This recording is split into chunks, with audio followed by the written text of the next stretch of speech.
Continuamos hoy en nuestra, ahora ya un poquito larga serie sobre la iglesia.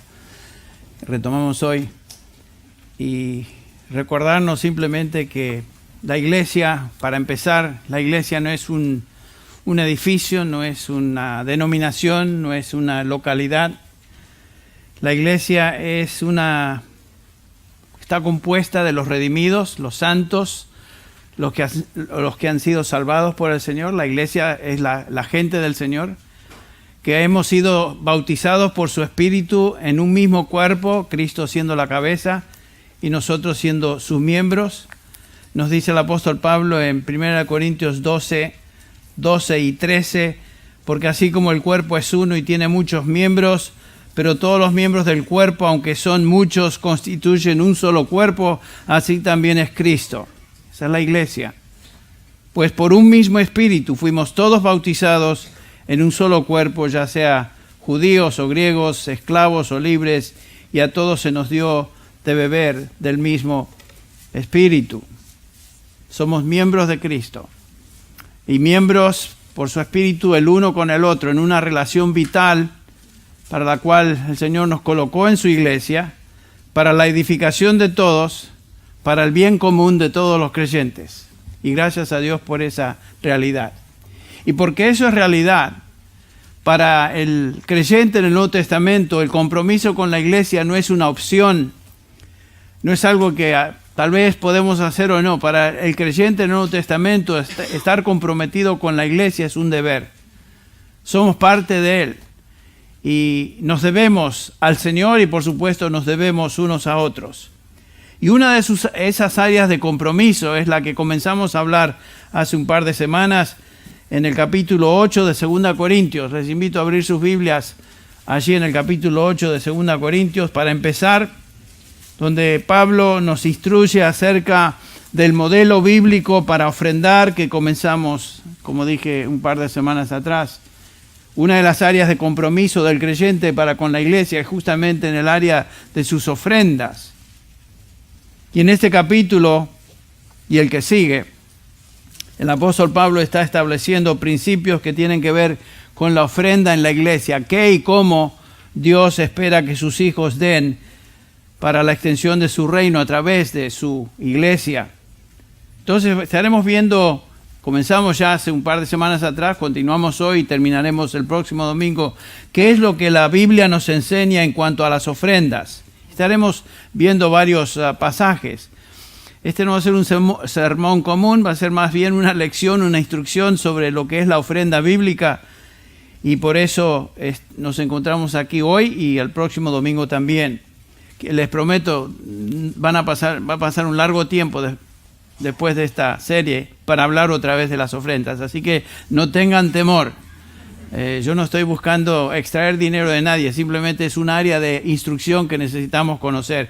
Y como hemos dicho tantas veces, hay tanta gente nueva en nuestra iglesia en estos días que creo que necesitamos entender lo que la Biblia nos dice acerca de la ofrenda, porque hay conceptos muy equivocados en cuanto a lo que es la ofrenda, particularmente el área del diezmo que estaremos examinando hoy.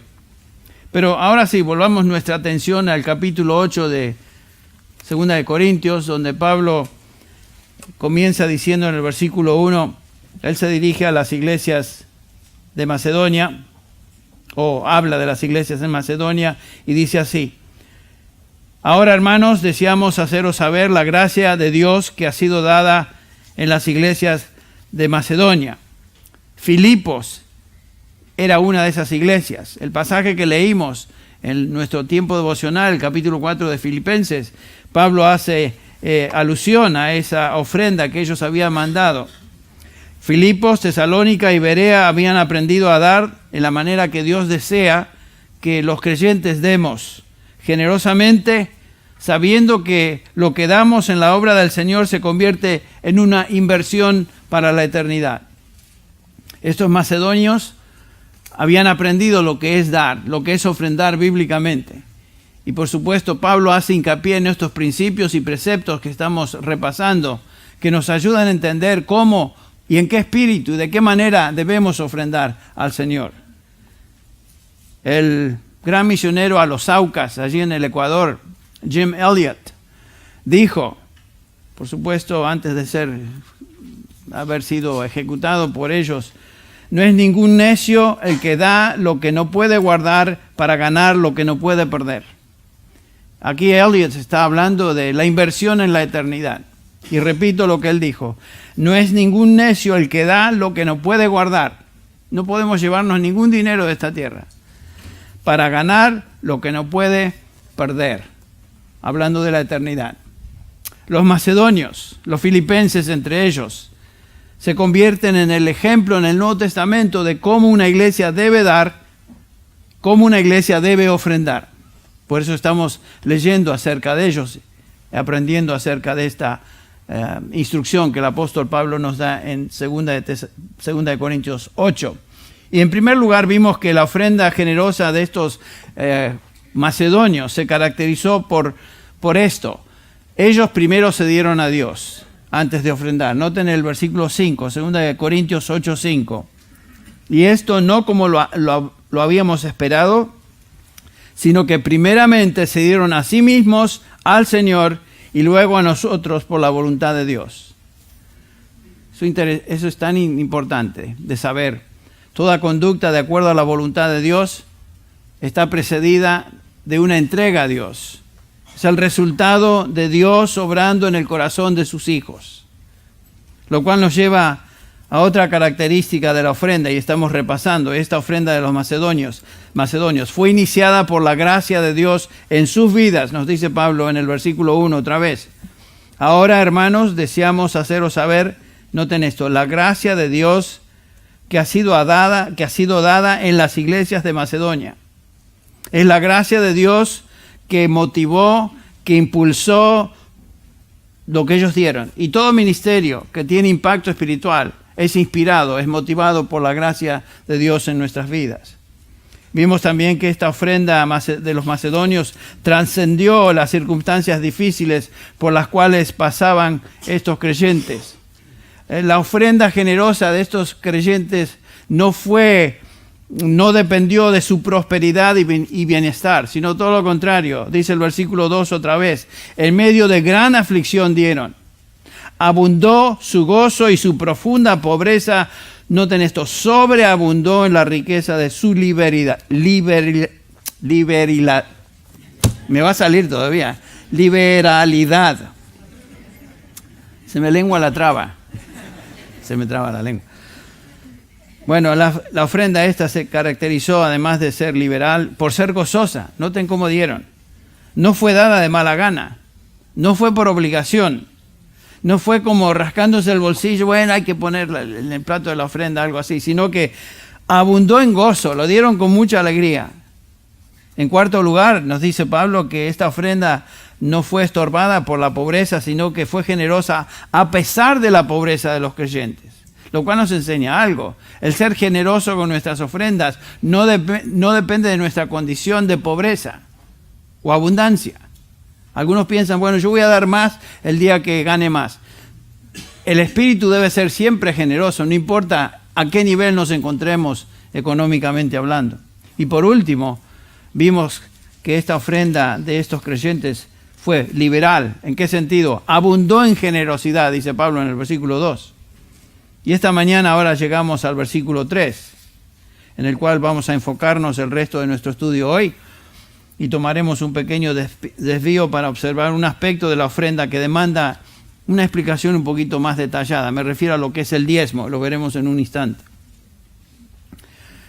Notamos que entre la lista de características que Pablo nos da acerca de esta ofrenda, es que esta ofrenda fue proporcional. El versículo comienza diciendo: yo testifico que según sus posibilidades, noten eso, o sus fuerzas, y aún más allá de sus posibilidades, dieron de su propia voluntad. Lo que vemos es que no fue una ofrenda uniforme, no fue una cantidad o porcentaje físico para que cada uno dé, sino que fue según la capacidad de cada uno. Cada persona era diferente y dio de acuerdo a sus posibilidades. Es un principio bíblico, muy importante de reconocer. Hay iglesias donde se nos dice cada creyente tiene que dar el diezmo de todas sus entradas. Bueno, ¿cómo sabemos eso? ¿En qué se basan? Lo veremos en un instante. Pero notamos que en esta instrucción no tenemos un porcentaje particular. El principio es el mismo que encontramos en 1 Corintios 16. Vayan a la primera epístola de Pablo a los Corintios, capítulo 16, versículo 2. Dice Pablo, instruyendo a estos creyentes y a nosotros, por aplicación, que el primer día de la semana, o sea, el domingo, cada uno de vosotros aparte, guarde según haya sido prosperado. O sea, la idea de ofrendar es hacerlo proporcionalmente, según cada uno de nosotros, según las posibilidades de cada uno de nosotros. Dios no espera que te metas en deuda para dar. Dios no demanda que demos lo que no tenemos. Dios no demanda una cantidad fija. Dios espera que demos de acuerdo a nuestras posibilidades y nuestra capacidad. A ver, eso no implica que voy a ser tacaño, que voy a ser mezquino. Ah, qué bueno. Entonces, no, vamos a ser generosos, lo veremos. Otra característica de esta ofrenda de los macedonios es que fue sacrificada. Noten otra vez, dieron conforme a sus fuerzas y más allá de sus fuerzas. La ofrenda de estos creyentes excedió las posibilidades de su condición de pobreza. Dieron más allá de lo que cualquiera hubiera esperado de esta iglesia, ya que eran pobres. Dieron como la viuda de Marcos capítulo 12, ustedes recuerdan el ejemplo del Señor Jesús. El Señor Jesús está a las afueras del templo y ve cómo la gente está dando ofrendas, particularmente los religiosos, y leemos en el versículo 43 que el Señor, hablando de esta viuda, dice, en verdad os digo que esta viuda pobre, echó más que todos los contribuyentes al tesoro. Versículo 44, porque todos ellos echaron de lo que les sobra, pero ella de su pobreza echó todo lo que poseía, todo lo que tenía para vivir. Ese es el espíritu. Dar a pesar de nuestra pobreza. Otra característica de la ofrenda macedonia fue el número 8 aquí en la lista, es que esta ofrenda fue voluntaria. Versículo 3. Con agrado han dado conforme a sus fuerzas. Literalmente dieron a partir de su propia voluntad. Fue iniciativa de ellos dar. Les nació dar. Nadie los forzó. Nadie los manipuló. Y ustedes sin duda han estado en servicios, no en esta iglesia, en otros contextos donde el pastor o los líderes de la congregación forcejean, manipulan, hacen lo que pueden para sacar al dinero de la gente. Y eso es un manipuleo absoluto, porque esa no es la manera en que se instruye en el Nuevo Testamento de cómo debemos ofrendar. En el caso de los macedonios, es muy posible que Pablo ni siquiera mencionó que dieran, ya que eran pobres. Porque leemos en el capítulo 9, versículo 2, el capítulo que sigue, escribiendo, Pablo dice, conozco vuestra buena disposición, hablando a los corintios, de que me glorío por vosotros ante los macedonios. Es decir, que Acaya ha estado preparada desde el año pasado y vuestro celo ha estimulado a la mayoría de ellos. ¿A qué se refiere Pablo? Bueno, noten, ¿qué fue lo que motivó a los macedonios a dar? Fue la disposición de los creyentes en Acaya. Esta es la iglesia en Corinto, en la provincia de Acaya. El celo de esos creyentes en Acaya a dar motivó a los macedonios a ofrendar aún más. O sea, fue por el ejemplo de estos creyentes en Corinto que los macedonios dijeron, tenemos que ayudar a los santos en Jerusalén. Qué interesante, fue la mención de Pablo que los creyentes en Corinto habían comenzado a levantar una ofrenda para los necesitados en Jerusalén, que estimuló a estos macedonios a seguir ese ejemplo y dar generosamente. Vean el versículo 4 del capítulo 8. Suplicándonos con muchos ruegos el privilegio de participar en el sostenimiento de los santos. No eran pobres y sin embargo le rogaron a Pablo, por favor, Pablo, permítenos ofrendar. Sé que no tenemos muchos, sabemos que no tenemos muchos, pero queremos ofrendar para las necesidades de los santos en Jerusalén. Esa es la actitud. Entonces vemos en este versículo 3 que la ofrenda fue proporcional, la ofrenda fue dada sacrificadamente y la ofrenda fue voluntaria. Salió de ellos. Y antes de continuar ahora sí en este pasaje y en el contexto en el cual nos encontramos, quisiera hablar un poquito acerca del diezmo, porque se usa mucho esa palabra, y particularmente cuando hablamos de ofrendas, por supuesto, en varios contextos, en varias iglesias donde yo he estado, se requiere el diezmo de los creyentes, y hablan que cada creyente tiene que dar el diezmo, y el diezmo. Yo desde pequeñito, desde que crecí en la casa de mis padres, mi padre me enseñó a apartar por lo menos la 10ª parte de lo que yo recibía o tenía. Y yo creo que es una práctica saludable comenzar con el diezmo. Pero saben, no se nos enseña en el Nuevo Testamento que debemos dar el diezmo. Ahora, eso no quiere decir que ustedes digan, ay, qué bueno, ya no tengo que preocuparme. Dije, es una práctica saludable y es un buen comienzo. Pero no nos quedemos ahí. Seguimos.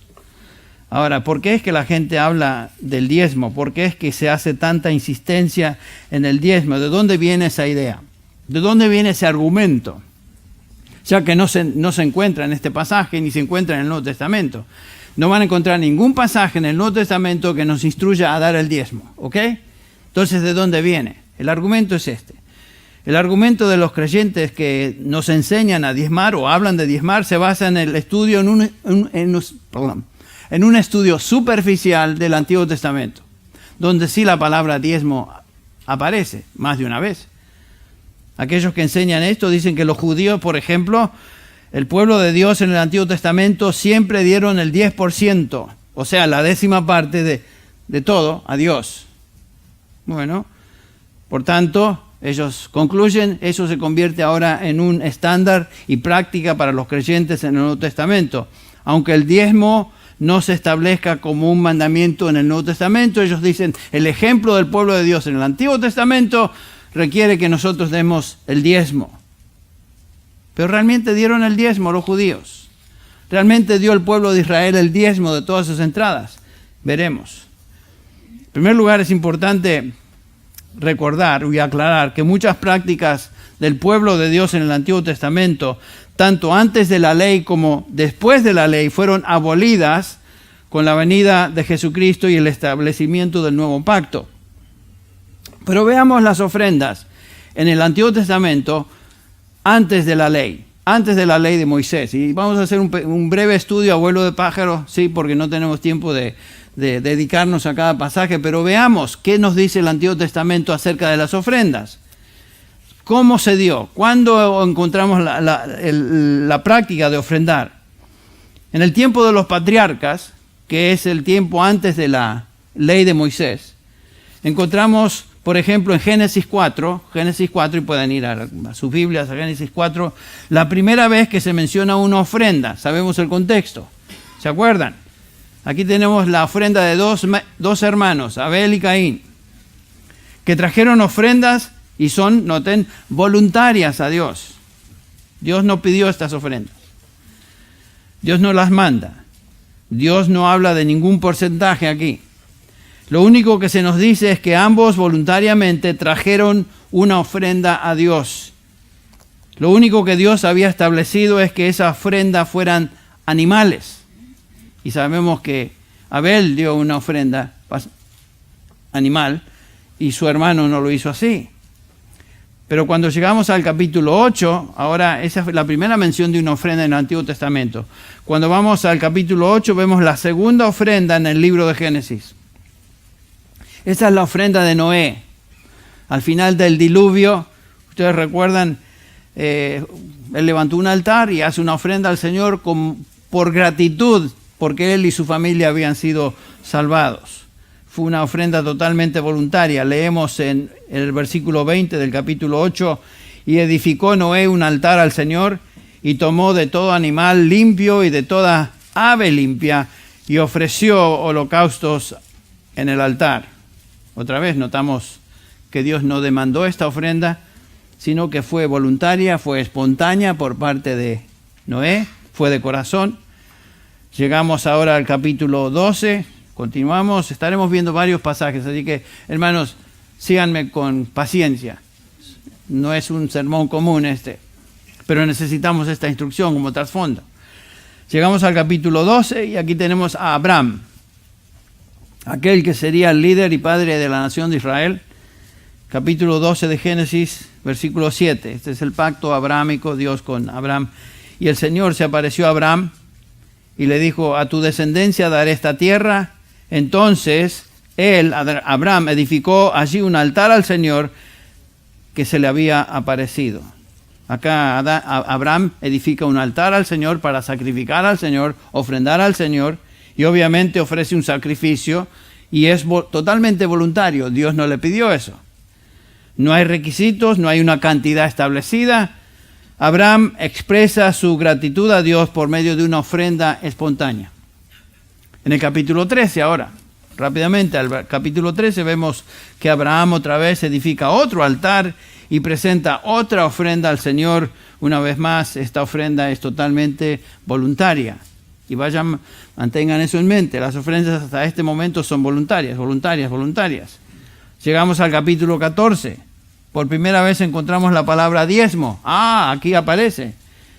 O sea que hay un precedente, existe un diezmo, pero veamos el contexto, veamos lo que dice. Génesis 14, versículo 17. Dice así, a su regreso después de derrotar a Kedorlaomer, nombre interesante, y a los reyes que estaban con él, salió a su encuentro el rey de Sodoma en el valle de Sabe, es decir, el valle del rey. Versículo 18, entonces Melquisedec, rey de Salem, sacó pan y vino, él era sacerdote del Dios Altísimo, y lo bendijo, diciendo, bendito sea Abraham del Dios Altísimo, creador del cielo y de la tierra, y bendito sea el Dios Altísimo que entregó a tus enemigos en tu mano. Y noten la reacción, y le dio a Abraham el diezmo de todo. Aquí aparece la palabra diezmo, una ofrenda.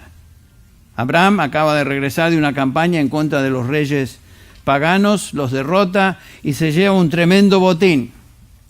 De regreso a su casa se encuentra con este interesante personaje, el rey, este hombre Melquisedec, rey de Salem y sacerdote del Dios Altísimo. No tenemos tiempo para entrar en quién exactamente fue, pero podemos estudiarlo más tarde. Melquisedec ahora bendice a Abraham, creyente en el Dios Altísimo, y como muestra de su gozo y gratitud a Dios, ¿qué hace Abraham? Ofrenda, un diezmo. Pregunta, ¿le pidió Dios un diezmo? No. ¿Fue este diezmo la 10ª parte de todo lo que poseía Abraham o fue el diezmo del botín?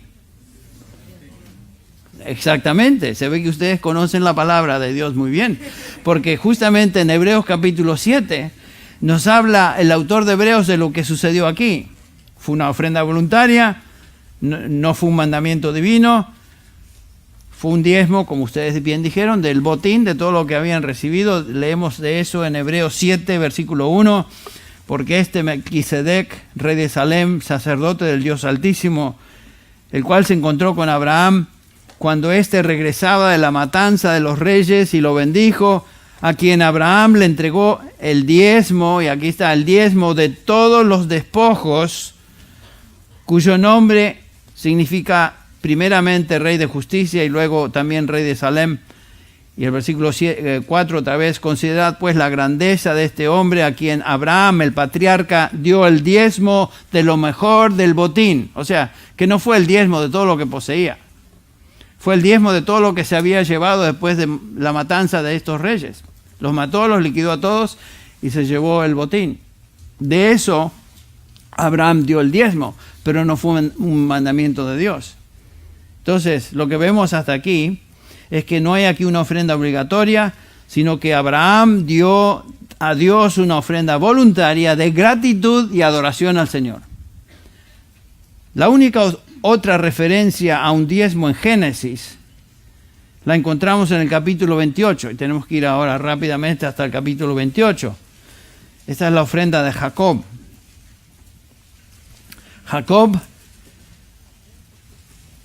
hombre que Dios había escogido. ¿Se acuerdan? Jacob, Esaú, su hermano Jacob, aquí promete una ofrenda a Dios si se compromete Dios a protegerlo. O sea, noten la ofrenda esta. Esta ofrenda no fue una ofrenda así de gratitud, fue un soborno, fue. Jacob dio ofrenda o promete ofrenda a Dios. Si tú me proteges, yo te doy ofrenda. Qué bonito, ¿no? Si Dios me bendice, yo ofrendo. ¿Qué tal si todos viniéramos con esa actitud a la iglesia? Noten lo que dice el capítulo 28 de Génesis, versículo 20. Entonces hizo Jacob un voto, diciendo, si Dios está conmigo y me guarda en este camino en que voy, y me da alimento para comer y ropa para vestir, noten, le da todas las condiciones a Dios, y vuelvo sano y salvo a casa de mi padre, entonces el Señor será mi Dios. Qué bonito, ¿no? Y el versículo 22, y esta piedra que he puesto por señal será casa de Dios, y de todo lo que me des te daré el diezmo. Este es un pobre ejemplo de cómo ofrendar a Dios. Si ese es el ejemplo del diezmo en el Antiguo Testamento que vamos a usar, no tiene realmente cabida en la ofrenda en el Nuevo Testamento. Esto no fue confianza en Dios. Esto fue un soborno, como dije. Jacob está tratando de comprar la protección y la bendición de Dios por medio de sus acciones, en este caso una ofrenda. Obviamente Jacob se encuentra en un estado espiritual bien bajo en este momento. Lo que le motivó a ofrendar fue su egoísmo, no fue su gratitud a Dios, todo lo contrario. Y en este pasaje entonces tampoco encontramos ninguna mención de que Dios le mandó a Jacob dar el diezmo. Realmente, como dije, es un pobre ejemplo de cómo un creyente debe ser motivado para dar, para ofrendar. Entonces, lo que vimos hasta este punto son ofrendas voluntarias. Hemos notado que el diezmo, cuando se menciona antes de la ley de Moisés, siempre se refiere a una ofrenda voluntaria, siempre. Ahora, ¿qué acerca de las ofrendas obligatorias, las que no son voluntarias? Ahí sí tenemos que comenzar con Génesis capítulo 41. Génesis capítulo 41, donde encontramos a José en Egipto, y él interpreta un sueño a Faraón. ¿Ustedes recuerdan el contexto? Dios le enseña a Faraón por medio de José, que habrían 7 años de prosperidad en el futuro y seguidos de 7 años de hambre. Y leemos esto en el versículo 34. Obviamente, para prepararse para esos años de escasez, tenía que hacer algo el gobierno de Egipto a través de José. Dice así, Génesis 41, 34. Haga esto Faraón, esto es lo que dice José a Faraón. Nombre intendentes sobre el país y exija 1/5 de la producción de la tierra de Egipto en los 7 años de abundancia. O sea, noten lo que sucede aquí. Dios establece que 1/5 de la producción de la tierra, o sea, el 20%, tenía que ser guardado, preservado para los años de escasez que se aproximaban. Y vemos que esta recaudación para el gobierno es obligatoria.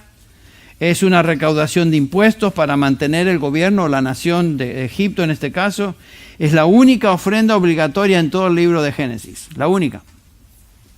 Ahora, pasemos a las ofrendas durante el tiempo de la ley, o sea, desde Moisés hasta Jesús. Veamos la primera ofrenda obligatoria en ese periodo. La ley establece un diezmo obligatorio, también llamado diezmo levita. Levítico 27:30. Si quieren abrir su Biblia ahí, está bien, si no me escuchan. Este es un diezmo obligatorio para la nación de Israel. Así pues, dice el versículo 30, todo el diezmo de la tierra, de la semilla de la tierra o del fruto del árbol es del Señor, es cosa consagrada al Señor. Ese es un diezmo obligatorio a todos los judíos. En Números 18 aprendemos que esta ofrenda era para sostener a los levitas, por eso se llamaba la ofrenda levita.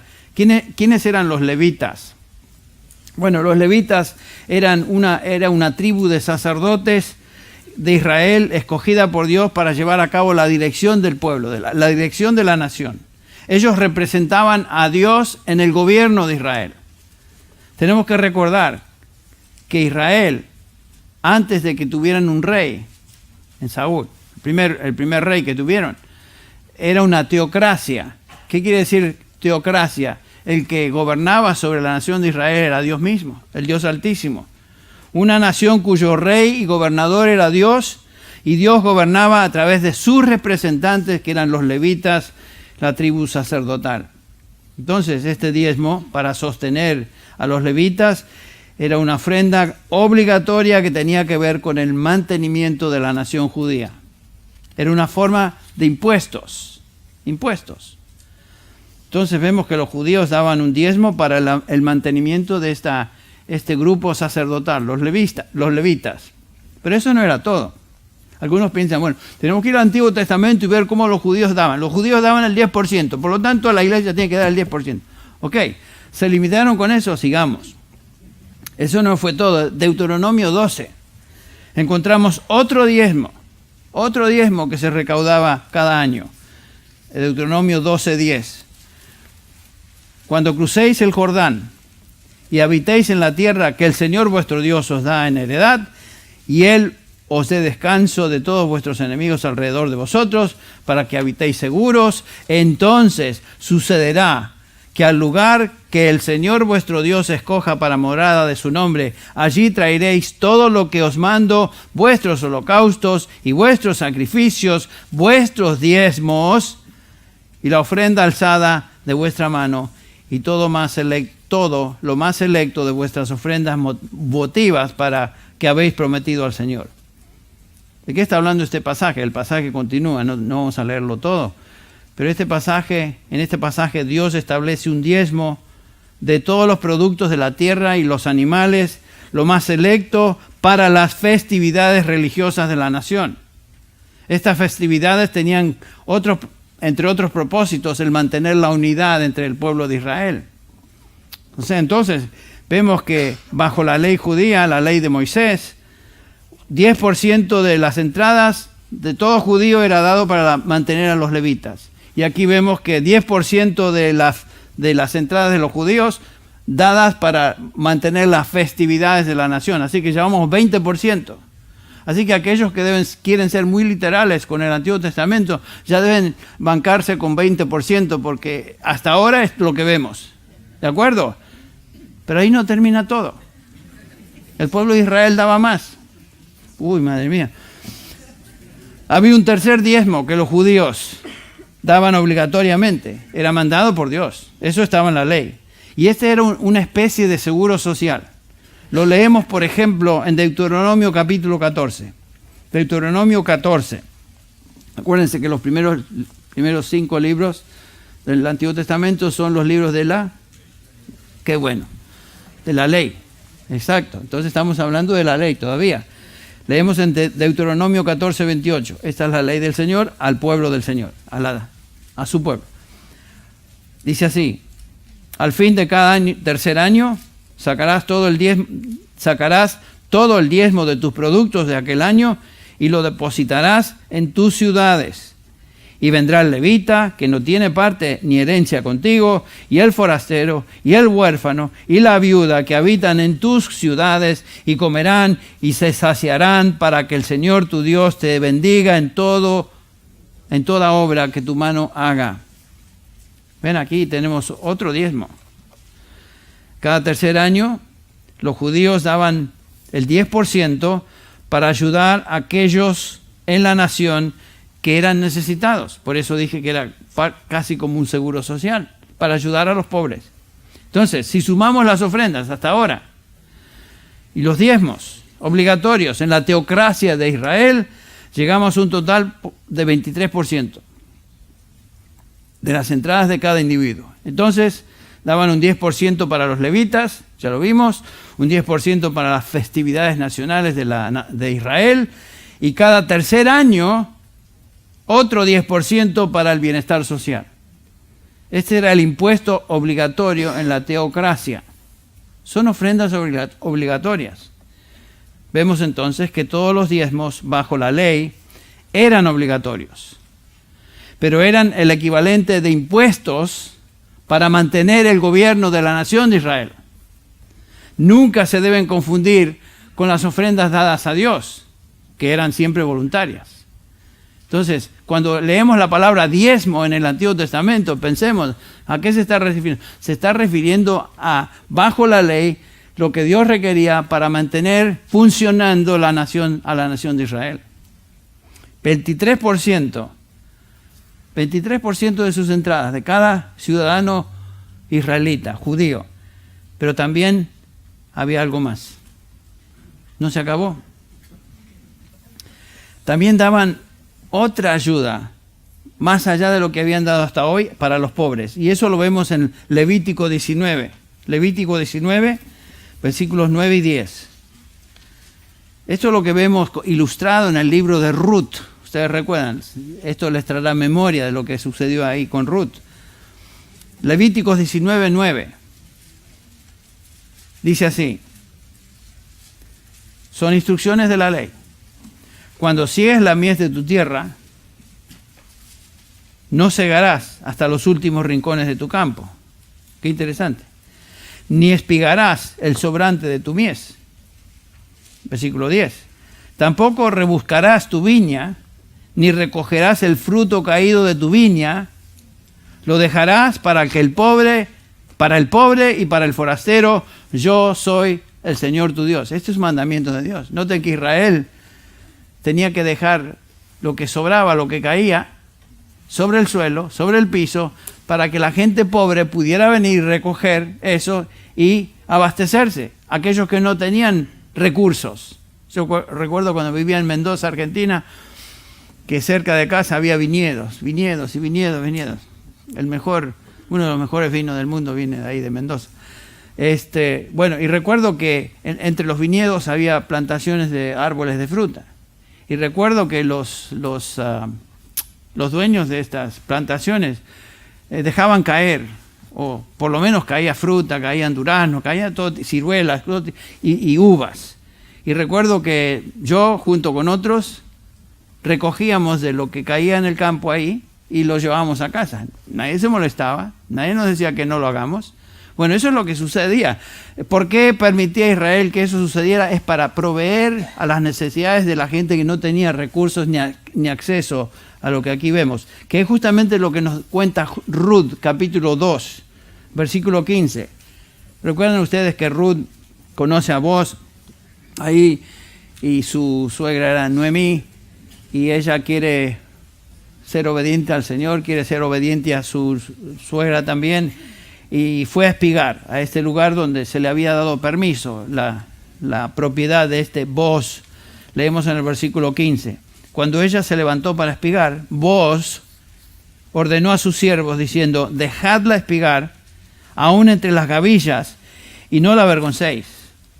También sacaréis a propósito para ella un poco del grano de los manojos y lo dejaréis para que ella lo recoja y no la reprendáis. Y ella espigó en el campo hasta el anochecer y desgranó lo que había espigado y fue como una efa de cebada. Y tomó y fue a la ciudad, y su suegra vio lo que había recogido y sacó también lo que le había sobrado después de haberse saciado y se lo dio a Noemí. Eso es la ilustración de lo que el pueblo de Israel hacía con sus campos, con sus cosechas. Dejaban caer las cosas, la gente podía abastecerse. Pero además de eso, los judíos tenían que dejar de plantar y cosechar la tierra cada séptimo año. O sea que había un año que la tierra no iba a producir, ¿se acuerdan? ¿Por qué? Para que ese terreno descansara. Eso es la ley otra vez, Éxodo 23:10.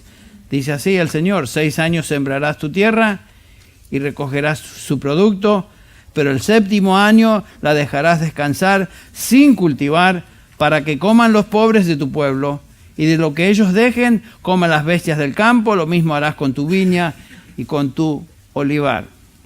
Entonces, como podemos notar, las ofrendas y diezmos obligatorios en Israel iban mucho más allá del 10%. Así que no podemos usar ese patrón como para ser transferido ahora a la iglesia y decir, debemos dar el diezmo según el pueblo de Dios en el Antiguo Testamento. No se puede. ¿Qué acerca de las ofrendas voluntarias? Y esta es otra categoría. ¿Había alguna ofrenda voluntaria que los judíos creyentes daban al Señor durante la época de Moisés en adelante? Y la respuesta es, por supuesto. En Números, otra vez la ley, 18:12, leemos, Números 18:12, todo lo mejor del aceite nuevo y todo lo mejor del mosto y del cereal, las primicias que presenten al Señor, a Jehová, te las daré a ti. Los primeros frutos maduros de todo lo que hay en su tierra que traigan a Jehová serán tuyos. Todo lo que esté limpio en tu casa podrá comer de ello. Entonces, lo primero de la cosecha, lo mejor debía ser dado al Señor. Pero noten que no había una cantidad fija. No había frecuencia ordenada. Las ofrendas eran voluntarias, confiando que Dios iba a bendecir, que es el principio que encontramos en Proverbios 3:9. Honra al Señor con tus bienes y con tus primicias de todos tus frutos, entonces tus graneros se llenarán con abundancia y tus lagares rebosarán de mosto. Si somos generosos con Dios, y Él lo demostró con su pueblo, Dios va a ser generoso con nosotros. Esto es lo que vemos en el Antiguo Testamento en cuanto a las ofrendas voluntarias. Tenían que ser espontáneas, tenían que incluir lo mejor, eran las primicias de todo, y Dios por su parte se comprometía en bendecirlos. Noten ese aspecto. Cuando damos lo mejor. Cuando damos al Señor debemos dar de lo mejor. No es como en algunos casos, yo sé que es medio chiste, pero medio en serio, gente que da cosas usadas a los misioneros, sabiendo que al fin y al cabo son misioneros, deben vivir humildemente, hasta bolsitas usadas de té les mandan. Yo he visto eso, ustedes se ríen, bolsitas usadas de té. ¿Por qué? Porque es para los misioneros. Eso es lo opuesto del espíritu de cómo se debe ofrendar. Cuando damos para Dios y para su obra, lo hacemos generosamente y lo mejor. Eso es lo que vemos como ejemplo en el Antiguo Testamento del pueblo de Israel. Tenemos un ejemplo precioso de ofrendas voluntarias en Éxodo 25:1. Éxodo 25:1.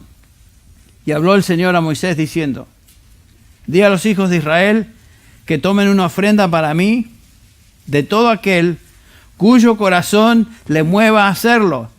Tomaréis mi ofrenda. Dios dice, esta es la ofrenda para mí. No les da una cantidad, simplemente lo deja que sea voluntario.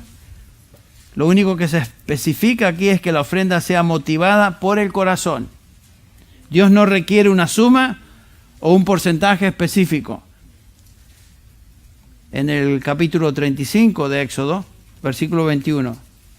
Y todo aquel a quien impulsó su corazón y todo aquel a quien movió su espíritu, vino y trajo la ofrenda del Señor o de Jehová para la obra de la tienda de reunión, para todo su servicio y para las vestiduras santas. Versículo 22. Todos aquellos de corazón generoso, presten atención, tanto hombres como mujeres vinieron y trajeron broches, pendientes, anillos, brazaletes, toda clase de objetos de oro, cada cual pues presentó una ofrenda al Señor. Qué interesante que a veces las ofrendas del pueblo de Israel fueron tan generosas que algo muy inusual sucede. Toda persona contribuyó, toda persona lo hizo libremente, lo hizo con alegría, y algo muy raro sucede. Cuando Dios obra en el corazón de su pueblo para dar generosamente, a veces sucede esto. Versículo 5 del capítulo 36 de Éxodo. Y dijeron a Moisés, los líderes de Israel le dicen a Moisés, el pueblo trae más de lo que se necesita para la obra de construcción del Señor. Y dice el versículo que sigue, entonces Moisés dio una orden y se pasó una proclama por todo el campamento diciendo, ningún hombre ni mujer haga más trabajo para las contribuciones del santuario, así se impidió que el pueblo trajera más. Qué lindo que sucediera en la iglesia. Hermanos, ya no den más. Ya, cálmense. Las necesidades de todos nuestros misioneros están cubiertas y más allá de lo que necesitan. Hermanos, ya no den más. No sucede así, ¿verdad? Por eso hay que instruir acerca de la ofrenda. Y debemos saber cómo hacerlo. ¿Qué les parece eso? Qué maravilloso sería que eso sucediera en la iglesia. Que el pueblo de Dios, nos enseña ahí, tuvo que ser detenido de dar porque el Señor había provisto todo lo necesario. ¿Cómo estamos dando? Es la pregunta. ¿Lo estamos haciendo de corazón? ¿Lo estamos haciendo con gozo? ¿Lo estamos haciendo generosamente? Hagamos un breve resumen de lo que hemos aprendido. Vemos primero que el diezmo fue una ofrenda obligatoria bajo la ley de Moisés. El diezmo fue una ofrenda obligatoria, pero fue una forma de impuesto para mantener el gobierno de la nación. En segundo lugar, los diezmos no eran ofrendas a Dios, eran ofrendas para apoyar el gobierno de la nación. En tercer lugar, la ofrenda a Dios no consistía en una cantidad específica, siempre era una ofrenda de corazón, en gratitud a Dios. Estas eran las ofrendas del Antiguo Testamento. Cuando pasamos al Nuevo Testamento, vemos que los mismos principios funcionan, operan. El Señor Jesús lo expresó de esta manera: dad a César lo que es de César, lo cual se refiere a impuestos obligatorios, ¿no? Y a Dios lo que es de Dios, lo cual habla de ofrendas a Dios de corazón. En Romanos 13:7, el apóstol Pablo enseña: pagad a todos lo que debáis, al que impuesto, impuesto, al que tributo, tributo, al que temor, temor, al que honor, honor. Dios demanda de nosotros que paguemos nuestros impuestos al gobierno. Y esto es obligatorio. Lo que el gobierno determine. Ay, pero el gobierno es tan injusto. No estamos hablando de justicia. El imperio romano, cuando Pablo escribe estas palabras en Romanos 13, era el imperio más, no eran nada justos. Y los impuestos de Roma eran exorbitantes. Sin embargo, nos debemos someter a eso. Pero cuando ofrendamos a Dios, lo que hacemos en nuestras ofrendas, lo hacemos generosamente y voluntariamente, sin una cantidad o porcentaje establecido. Lo hacemos de corazón. Hoy, lo que hacemos, cada semana, cuando nos congregamos como iglesia, hacemos justamente eso. Traemos nuestras ofrendas a Dios. De esta ofrenda estaremos hablando el próximo domingo, no hoy. Pero el punto es este, que cuando hablamos de ofrendar en el Antiguo Testamento y en el Nuevo Testamento, estamos hablando de dar de corazón de una manera generosa. Cuando hablamos de diezmos en el Antiguo Testamento, estamos hablando de impuestos de Israel para el sostenimiento de la nación. Cuando hablamos de ofrendas en el Nuevo Testamento, nunca encontramos la palabra diezmo. En estos capítulos 8 y 9 de 2 de Corintios que estamos estudiando, si hubiera habido posibilidad o un lugar en todo el Nuevo Testamento donde el apóstol Pablo pudiera haber insertado el diezmo y la enseñanza sobre el diezmo, fue justamente en este pasaje, pero no lo hizo. ¿Por qué? Porque Dios no lo determinó. Entonces vamos a hablar de las ofrendas que damos. Y algunos de ustedes, como dije, a lo mejor está tranquilo que ya no se tiene que preocuparse del diezmo. Pero como dije, el diezmo es el comienzo. El diezmo es el comienzo. ¿Qué les parece? Hablaremos de eso la próxima vez.